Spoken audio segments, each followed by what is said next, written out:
You know what? One of the biggest glow ups you can give yourself before 2026 is a money glow up. And the best way you can do that is to start now by starting budgeting. So, in this video, I want to show you the exact budgeting routine that took me from broke and over 6 figures of debt to now living 100% debt free and building my rich girl life. And the best part? It only takes you 10 minutes a week, not a day. A week. And listen, look, I get it. Most budgets, they want you to be so restrictive that you basically just end up being a robot who lives under a rock and never lives an actual life. But the real truth is that you can still buy all the silly little treats you want. You can go on that dream vacation. You can even, save for your future and reach your financial goals. And you can do this all because you budget. So if you can lock in for that small amount of time, 10 minutes a week, and copy this process, then your wallet and future you will thank you. So let's start with step 1, which we just actually did. So make your favorite drink and let's go get budgeting.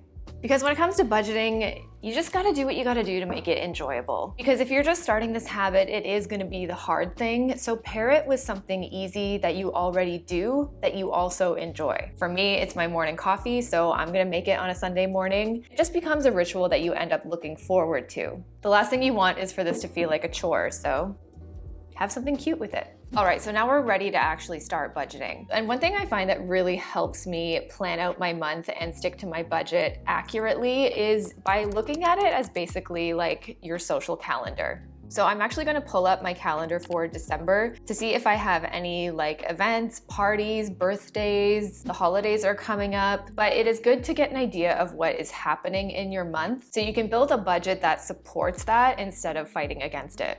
And the next thing I am going to do is actually write down my goals for the month. So I'm just writing down to remind myself that my main money goal for this December is to max out my tax-free savings account and my first-time home buyer's account in the first quarter of 2026. And by essentially doing a low buy in December, I can kind of front load those accounts by the time my contribution room opens up again. Which brings us into the next step, writing down your income. I usually keep a buffer of around $750 in my checking account. And the way I have this template set up is that I'm going to count it as income here. It is money that I'm going to be allocating this month, keeping that big savings goal that I have in mind. I do still work part-time around a couple of shifts a week, so I'm gonna put that there. My partner and I split expenses pretty much down the middle, but I pay for everything, so he sends me the money, and I'm actually counting that as income because you'll see in a few minutes that I will be using that money to pay some bills, so I do count that as income. And this month I am going to be paying myself $5,000 from my business. And I'm putting these numbers under expected income because this is money that I haven't seen land into my account yet. When I do actually get paid, then that's when I'm going to update the numbers under actual.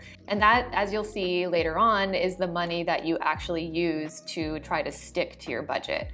At the end of the day, your budget is an estimation. It's a really educated guess of how much you're going to be making and where you want your money to go. There is still the missing step of actually tracking the money as it comes in. So with this, now I know I have around $9,200 to work with this month, which I'm very grateful for and is very generous. It does make me feel a bit uncomfortable because I don't want to come off as bragging. I know we're all at different financial situations. I worked really hard to be able to build up my income to this with obviously the help of you guys. I wouldn't be here if it wasn't for you. But I feel like in 2026, I want to be a bit less shy about sharing my income and where my money goes and how I spend it because I love seeing that and it's crazy to see what is possible. So you know what? Income does absolutely matter. If you're stretched really thin or you have a lot of debt, then you can't just budget and restrict your way out of that. You do have to find ways to increase your income. But I think in sharing it, you can also see what's possible. And when you build the skill and habit of budgeting on top of that, you're gonna be in such an amazing place by the time you do start making more money because you're gonna know how to handle it. But before I actually go start paying my bills and spending all that money, I'm actually gonna do step 4, which has been an absolute game changer since I started doing it, and that is paying myself first. Because we make our paychecks in the month and it is so easy for all of that to get spent. So I like to think of this as just giving future you a paycheck. And I have this automated so that on a certain day of the month, that exact amount of money comes out of my checking account. So I don't actually even see it. So I do have some automations for my emergency fund, my health fund, and We'll get to this a little bit later, but I also have $500 automatically budgeted for going into my retirement account. So in Canada, it's called your RRSP. In the US, if you're watching from there, it would be a 401k. Fund money is automated, so I'm gonna put $200 there, and I do have $300 a month that automatically goes into a car fund. So saving for things before you need to is such a great way to manage your money. So when things like emergencies happen or that bad luck bill comes along, then it doesn't feel as catastrophic because you had that savings that you were contributing to. And when it comes to any savings goal you're working towards, I also like to put this money into a separate bank, because if I don't automate this and do it manually, plus just make it really easy to access in my main bank, then I would find every which way to justify spending that money, and I just don't have the willpower for that. So this just helps me stay on track. So now that we have paid ourselves, the rest goes to living your life, needs and wants. But you always gotta pay your needs first. And this isn't necessarily fun, but it has to be done. So the first thing I'm going to do is pay my rent. Hydro is electricity in Canada. Usually it's around like $60 a month. I think with the heat on, it's gonna be a bit more. So I'm going to estimate that it would be $65. Car insurance and apartment insurance comes out the same day. And I have to look at my credit card statement to see what the amounts actually are. Phone bill comes out on the 15th and internet on the 1st. But we are spending $3,300 on fixed and regular bills. Now I'm going to move on to the expenses category of the budget. This is basically your variable expenses. So things like rent, phone, internet, your regular bills, these are predictable bills that you need to pay that are pretty much the same amount every single month. Those I will put under the bills, but under expenses is anything that essentially changes every month. And this is really where you're gonna need your monthly calendar beside you so that you don't forget any kind of spending. And this is where you can have some fun. This is where you can live your life and budget for things like coffee shops, silly little treats, shopping, nails. And this is, to me, the category where budgeting becomes awesome, because if there's something that you want to do or something that you want to spend money on, you can put it in your budget and bake it in. This is where budgeting becomes like an intentional freedom instead of restriction. And don't get me wrong, if you do have an ambitious financial goal, you will likely have to cut some things out of especially this category in the budget. That is the reality. Cutting your lifestyle down and increasing your income, it is how you reach a financial goal faster. But it's not always about being super aggressive and intense in your budget. You can also live intentionally with it too. But it makes that spending purposeful instead of just relying on YOLO, acting on impulse, and then trying to figure it out all later. And this, to me, is where quality of life and living your life hangs out alongside reaching your other financial goals. Plan for your spending, that's what this is all about. So for groceries, Jeff and I do eat a lot, so I'm going to budget $550 for that. I also live in Canada, groceries are expensive. Gas, I don't really drive too much.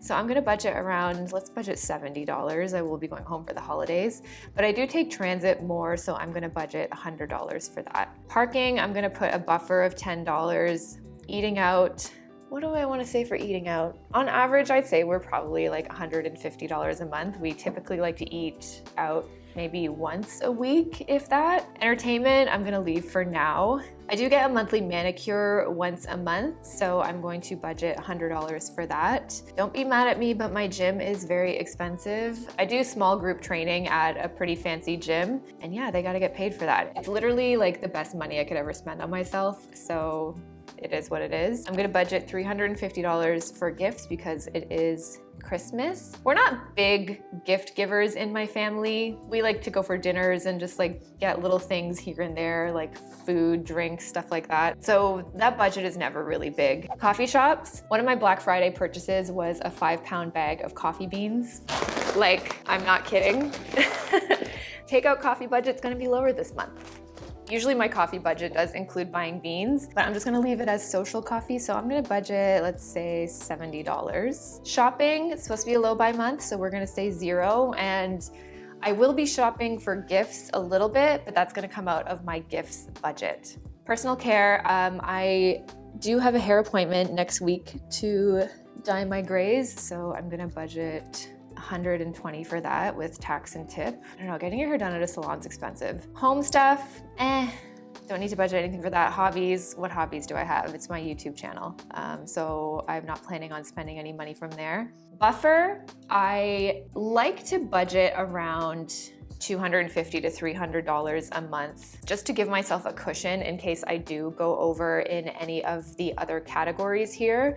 And that way I'm not scrambling to find money to put towards that in my budget. It just helps me from going over. So miscellaneous is things like annual fees, annual bills. I have to pay $210 for my insurance renewal, so I do have to budget for that. So right now, if I stick to my budget, I'm gonna be spending $2,600 on variable expenses. I do have a debt section on my budget template. This is for any outstanding debts that you still owe, so like consumer debt, credit cards, lines of credit, student loans, car loans, things like that.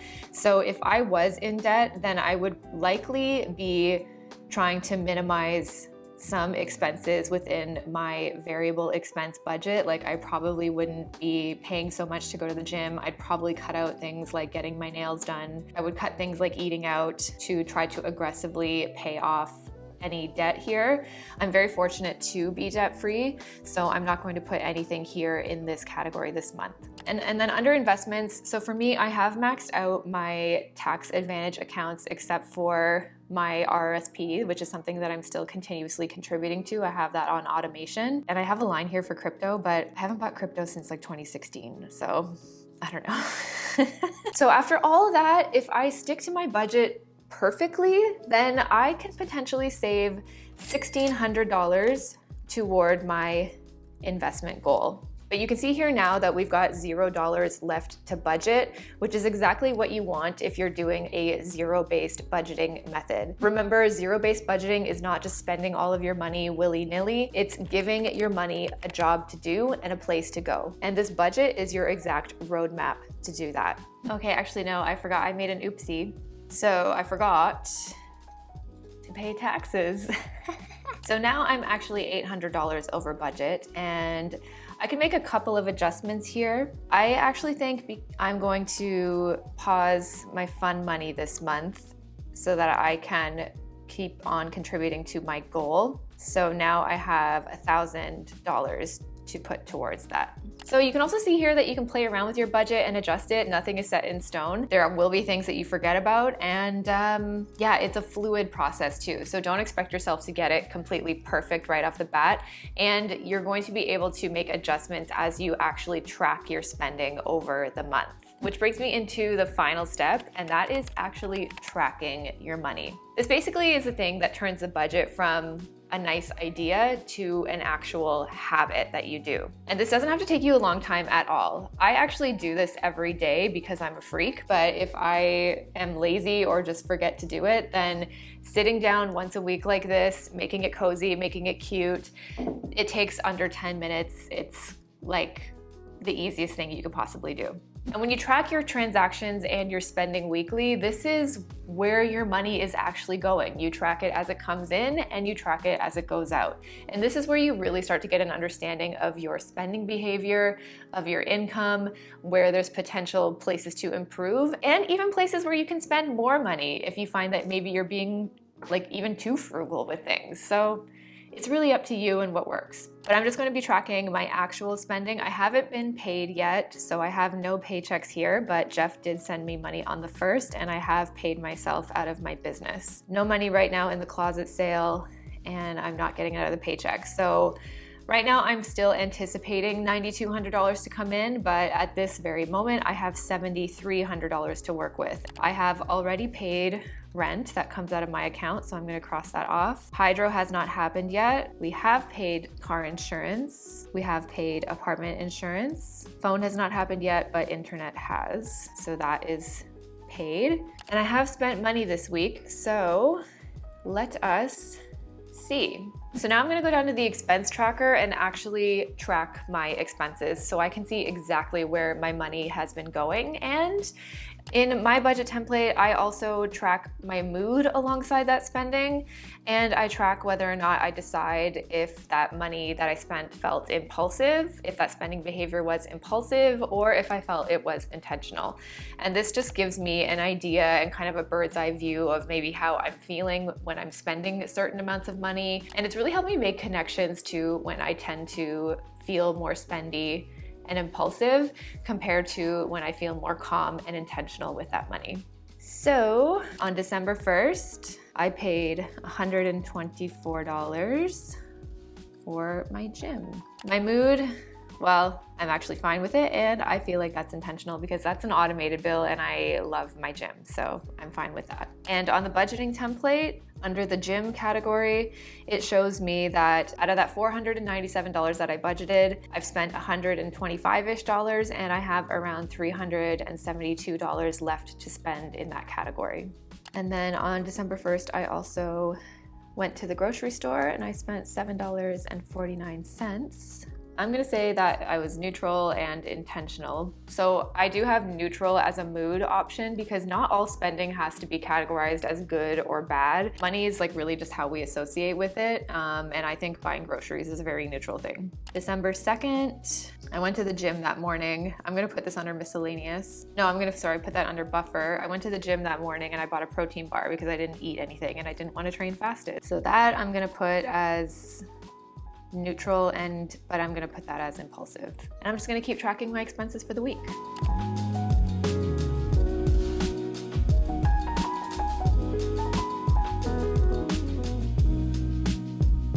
Okay, so that literally took me like 3 minutes in total to track. It was very, very quick. The top 5 places my money has gone so far has been towards rent, taxes, duh, what else is new?